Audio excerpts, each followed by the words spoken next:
નમસ્કાર, star India TV ન્યૂઝમાં આપનું હાર્દિક સ્વાગત છે। આપ જોઈ રહ્યા છો સ્ટાર ઇન્ડિયા ટીવી ન્યૂઝ, સત્યની વાતે સત્યની સાથે।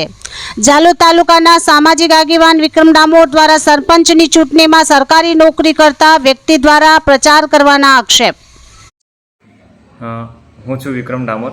થોડા સમય અગાઉ ગ્રામ પંચાયતની ચૂંટણી હતી, એ ચૂંટણીની પ્રક્રિયા પૂર્ણ થઈ ગઈ છે। એ ચૂંટણી દરમિયાન મોટાપળિયા ગ્રામ પંચાયતની અંદર શિક્ષકો, સરકારી કર્મચારીઓ ચૂંટણીનો પ્રચાર કરી રહ્યા છે તેવો વિડીયો વાયરલ થયો હતો।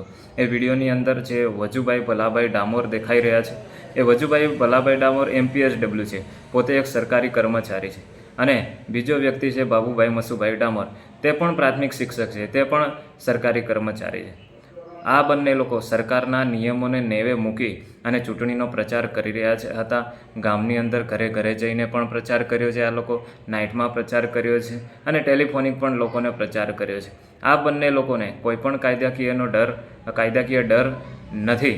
આ જે વજુભાઈ ભલાભાઈ ડામોર છે તેની વિરુદ્ધ અગાઉ પણ જે તે સમયે 2 વર્ષ અગાઉ પણ આ વજુભાઈ ભલાભાઈ ડામોર વિરુદ્ધ તે વખતના જિલ્લા પ્રમુખ શીતલબેન વાઘેલાએ પણ લેટર લખ્યો હતો કે વજુભાઈ ભલાભાઈ ડામોર તે રાજકીય વગ ધરાવે છે, તેમની તાત્કાલિક બદલી કરવામાં આવે। અને 2 વર્ષ અગાઉ જે એનો નોકરીનો વિસ્તાર છે, એ નોકરીના વિસ્તારની અંદર એક્સપાયરી ડેટનો જથ્થો પણ પકડાયો હતો। અને જ્યારે ચૂંટણી પ્રક્રિયા ચાલુ હતી તે દરમિયાન ડેપ્યુટી કલેક્ટર અને જે DYSP છે તેઓની હાજરીમાં મેં મૌખિક રજૂઆત પણ કરેલી છે કે આ 2 વ્યક્તિઓ ચૂંટણીની પ્રક્રિયામાં ઇન્વોલ્વમેન્ટ છે। આ 2 વ્યક્તિઓ કાળા કલરની ગાડીઓમાં, કાળા કાચવાળી ગાડીઓમાં ફરે છે અને ચૂંટણીનો પ્રચાર કરે છે। મેં આ મારી નજર સમક્ષ જોયું છે અને લોકોએ પણ આમને જોયા છે। હવે કદવાળ ગામની જે મોટાપળિયા ગ્રામ પંચાયત છે, એ ગ્રામ પંચાયતની અંદર તમે કોઈ પણને પૂછો કે તમારો ઉમેદવાર, હાલ જીતેલ ઉમેદવાર કોણ છે, તો એની માતાનું નામ નહીં પણ બાબુભાઈ માસ્તર તેવું કહેવામાં આવે છે। એટલે સ્પષ્ટપણે જણાઈ આવે છે કે તેઓ પોતે ચૂંટણીમાં ઇન્વોલ્વમેન્ટ છે।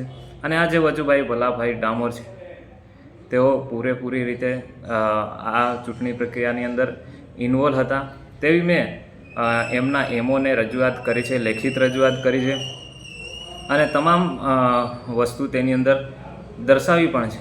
જો આ લોકોની વિરુદ્ધમાં કડકના કડક પગલાં લેવામાં આવે તો તાત્કાલિક ધોરણે સસ્પેન્ડ થાય એવી પરિસ્થિતિ છે। પરંતુ જો એમના ઉપરી અધિકારી એ લોકોને છાવરે અને એ લોકોની દયા કરે અને એમના રહેમરા હેઠળ જો આ લોકો કામ કરતા હોય તો આ લોકો એક્શન ના લઈ શકે। બાકી આ લોકોને જો કડકમાં કડક સજા કરવી હોય, ભલે સસ્પેન્ડ ના થઈ શકે તો આ લોકોને કચ્છ ભુજ બાજુ બદલી થાય એવું પણ કરવું જોઈએ, તો જ આવા લોકો બીજી વખત આવી કંઈ પ્રોસેસ ના કરે। Star India TV news Jhalod reporter Pankajbhai Pandit, જિલ્લા દાહોદ।